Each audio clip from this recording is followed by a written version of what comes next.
Esmerlyn Valdez has been tearing up the Arizona Fall League, and it's no question he's a big part of Pittsburgh's future. The only thing tying things up is that he is Rule 5 eligible, and he's not on the 40-man roster. Now, you and me, we're logical baseball fans. We look at the Pirates' 40-man roster, and there's a plethora of players that could be cut for Valdez to be put on that roster. But as Pirate fans, we know Ben Cherington likes to hold on to guys for way too long. So here's a list of guys that I think should be cut in order for Esmerlyn Valdez to be added to the 40-man, but I think Ben Cherington may have a hard time getting rid of.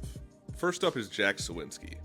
Jack seems to be riding the coattails of a great 2023 season, but we're heading into 2026 and he hasn't shown any sort of improvement or even flashes of what he used to be.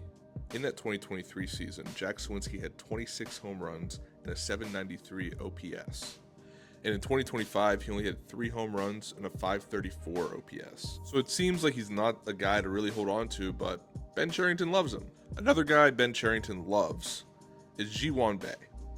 Ji-Hwan Bae, when you look at him on the field, sure, he's fast, he's got the raw talent, but he hasn't seemed to put anything together. In 2023, Bae stole 24 bases, but since then, he's looked lost on the base paths. He doesn't seem like a guy that really knows what he's doing when it comes to base running. He also seems like he's too raw in the outfield and hasn't really gotten things together defensively.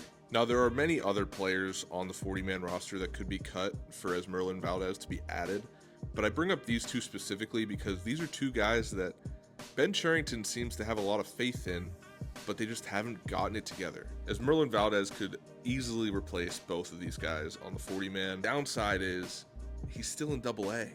These are two guys that have touched the majors. Sawinski's been up in the majors for a while now, up and down that is.